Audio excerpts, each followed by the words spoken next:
Bilgisayarlarımızı devamlaştırmaz hürmetli vatandaşım. Amerika Qo'shma Shtatlar Davlat Majlisining qo'lliq a'zosi Prezident Trumpning Chaushanga qattiq bo'lishini, Jungo Rossiyaga quloq solmaslikni talab qildi. Jungo bilan Rossiyaga quloq solmaslikni talab qildi. Mavzuli xabar 7-oyning 5-kuni Amerika ovozining Xitoy tili programmasi e'lon qilindi. Xabarning avtori Anhua. Xabar mundaq boshlandi.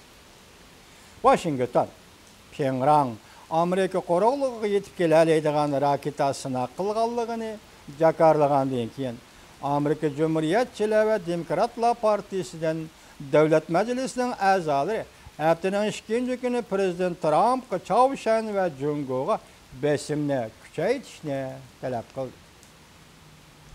Prezident Trump haftaning 1 kuni kashda Chaoshanga ve Chaoshanning qo'shnisi Jungo'ga 2 jumla fikr qoldirdi. Chaoshan yana bir qatim raketa sinaq qildi dedi Prezident Trump. Bu adaş Kim Jong-un ömür boyu yaxshi ish qilishni o'ylaması kerak. Koreya bilan Yaponiyaning yana qanchalik bardoshlik bera oladiganligini tushungili bo'lmaydi. Balki Jungo Chaoshanga qattiq qo'l solishi mumkin. Chaoshanning davronlarini abadiylik hal qilishi mumkin. Yani Jungo'ga yo'l tashlab kelyapti, juma hurmatli vatandoshlar. Amerika Qo'shma Shtatlar Davlat Majlisi Qurolli Kuchlar rahbarlik qilish komiteti Nebraska shtati Cumhuriyetçiler Partisi'nin David Sher Jungo'ga Rossiyaga tayinib Chaoshan masalasini hal qilishdan qattiq gumonlandi. Va mundaq ko'rsatdi. Amerika ham xiyolga berilmasligi lozim.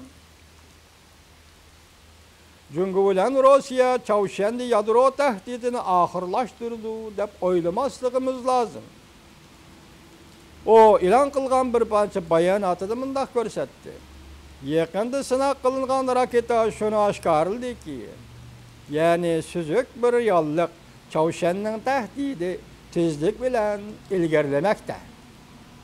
Tahdidning ko'payishiga ergashib, biz Chaoshanga va Chaoshanning xalqaro qo'g'dug'uchisi Jungo ve Rossiyaga besimni texmo kuchaytirishimiz kerak.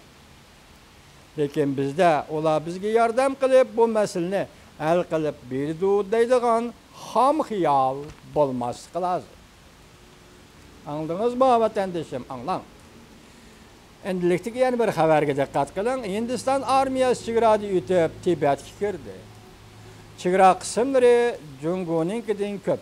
Mavzuli xabar 7-oyning 5-kuni Vanvetor betida e'lon qilindi. Xabar mundaq boshlandi. 6-oyning 26-kuni Hindiston armiyasi Jungo Hindiston chegarasida o'tib 8 chegara bo'ligiga kirib, ondan Jungo chegarasiga kirdi. 7-oyning 5-kuni Jungoning tashqi ishlar bayonotchisi Geng Shuang bayonot e'lon qilib ayblab Hindiston armiyasining qonunsiz holda 8 chegara bo'ligi Jungo tarafga kirganligi xarakteri jihati intayin egri ish deb ko'rsatdi. Intayin egri ish deb ko'rsatdi. Navbatda Hindiston armiyasi yana Jungo territoriyasida turibdi. Vaqa hal qilinmadi. Jungo taraf Hindiston darhol chegara qismlarini Hindiston tarafga chekindirish kerak. Bu texmi egri va sodir bo'lish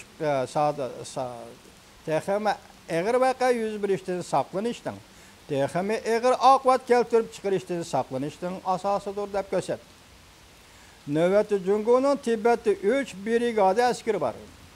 52-53 brigada tog'liq brigadasi, motorlashgan piyoda askarlar brigadasi, keyin tank qismlarini saplangan.